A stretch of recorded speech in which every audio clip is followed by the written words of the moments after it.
شيف اسكندراني. معانا مها مرعي النهارده وهتقدم لنا اكلات جميله. نتمنى ان حضراتكم تسعدوا معانا النهارده. وكمان رز باللبن بالكريمه، هي حاجه تتخن قوي انما هي حاجه حلوه لان اللبن طبعا مفيد جدا للعظم. ممكن نعمله بقى بطريقه تكون دايت، لكن هنعمله بالطريقه المثلى وناكل منه مثلا معلقه او 2. مرحبا بك يا مها. اهلا بك يا اميره. كلها دسمه بس بألف هنا وشفا. ناخد حته صغيره ونمشي شويه. مساء الخير على حضراتكم وبرحب بيكم، ودايما ببقى سعيده جدا في لقائي معاكم. ان شاء الله هنعمل كده اطباق متنوعه كده من باب التغيير، من كل بلد اكله كده كل وقت والتاني، واتصالاتكم التليفونيه بتسعدنا لو عايزين اي صنف نعمله. رجعنا لحضراتكم من جديد. لسه معانا مها مرعي وهتقدم لنا طريقه عمل رز بلبن بالكريمه. نقول مقادير الرز بلبن، وهو حاجه خفيفه كده وحلوه، وعليها ممكن كمان احنا ايس كريم في الصيف هتبقى 100. برافو عليك، مظبوط كده. مقادير الرز بلبن معانا. بنجيب الاول الكريمه اللباني. هقول لحضراتكم قبل ما اقول المقادير، عايزه بس ادي نصيحه. لما نجيب الكريمه اللباني للحلويات نجيبها السائله مش الجامده. دي حاجه الجامده دي للاكل اللي هي للشوربه مثلا. الكريمه علينا كمان شهر رمضان المعظم ان شاء الله. ان شاء الله الكريمه يعني دايما للشربات والكل بيقول ما فيش داعي للكنافه والكلام دوت، خلينا في الرز بلبن بالظبط كده. خفيفه. ادي لتر لبن وذره ملح والمكسرات اللي الزبيب والبندق واللوز او سوداني برضو حسب الرغبه. ومعانا نص كوبايه رز مغسول ومتصفي. هنقول لحضراتكم الاسرار ايه ان هي تطلع زي المحلات بالظبط. دي نص كوبايه الرز المغسول ومتصفي. ومعانا 3/4 كوبايه سكر. 3/4 كوبايه سكر. وتمن كريمه لباني اللي قلت لحضراتكم اللي هي هتكون زي السائله. طيب نقول المقادير تاني. لتر لبن وذره ملح. لتر لبن 4 كوبايات ميه. 4 كوبايات لبن وذره ملح وزبيب وبندق ولوز او سوداني زي ما حضرتك عايزه. ونص كوبايه رز و3/4 الرز مغسول ومتصفي، و3/4 كوبايه من السكر، و8 كيلو من الكريمه اللباني السائله اللي هي بتاعت الحلويات. هنقول الطريقه بتبقى ازاي. الاول انا بعد ما غسلت الرز وصفيته بنقعه في اللبن. هنا الطريقه بقى الجديده. دي الطريقه الجديده. احنا بنلاحظ ان دايما لما بنعمله في البيت الرز بلبن بيطلع ماسك شويه، في حين لما بناخده من المحلات اللي مشهوره بره بتكون طريه كده عامل زي الكريمه.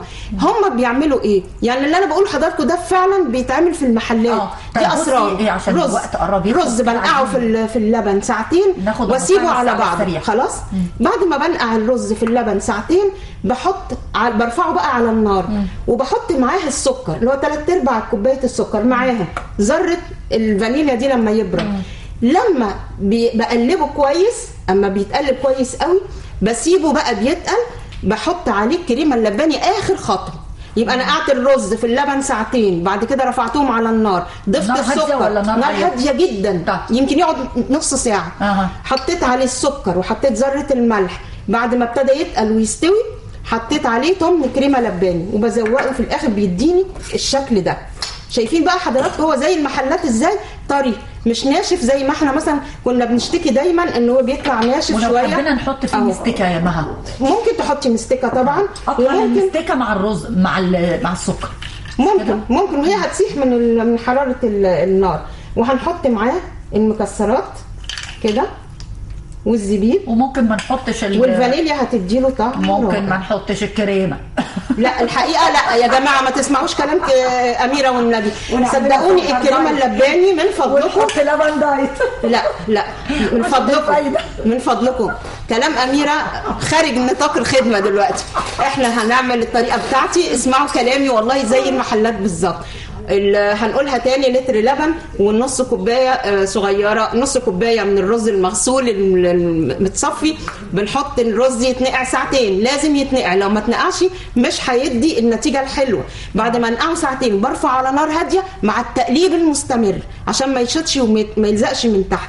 بعد كده بروح حاطه ذره الملح دخل في السوا حوالي بعد 30 40 دقيقه على النار هاديه مع التقليب، بروح حاطه له الكريمه اللباني التمن كيلو واقلب واحط الفانيليا. الفانيليا ما عندكوش فكره حضراتكم الريحه بتاعتها كده. المفروض طبعا ان انا بحطها جوه، انا حطاها جوه بس انا حطاها كده عشان تبان الريحه كمان في الاستوديو قد ايه ريحه الفانيليا السائله دي جميله جدا. انا بحبها قوي اكتر من الباودر، جميله وبيدي الشكل الجميل ده من الحاجات اللي بتسد النفس. خلاص تمام ناخد فانيليا على طول. ادي الشكل الجميل والنهائي. وممكن حضرتك تعمليه في الصيف صنف جميل جدا وساقع ويرطب ومش ما تكلفش حاجه، احنا عارفين انها بتتباع غاليه، ودي سر من اسرار الحلويات اللي بتتباع ان هو اتنقع، ان الرز اتنقع ساعتين في اللبن. والحاجه الثانيه ان انا ضفت الكريمه اللباني في اخر خطوه. لكن لما بيطلع ناشف بيكون ليه؟ طب افرضي حضرتك عملتي مقادير او عملتي بالطريقه بتاعتك وطلع ناشف على النار وانت بتقلبي حسيتي انه تقل، زودي لبن. يعني المقادير دي سليمه حضرتك ماشيه عليها.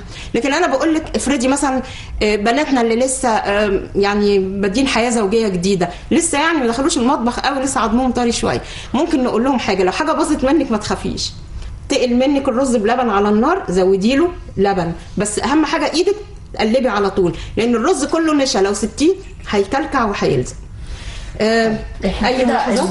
احنا كده ودي الصنفين اللي قدمناهم النهارده، وبتسلم ايديك يا مها. ربنا يخليك، الله يسلمك، بالف هنا وشفا.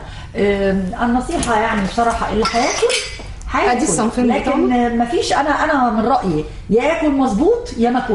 انا سعيده بيكي، والله يخليكي، انا سعيده بيكي جدا وفريق العمل الجميل، وبحييكم جدا وتحت امركم.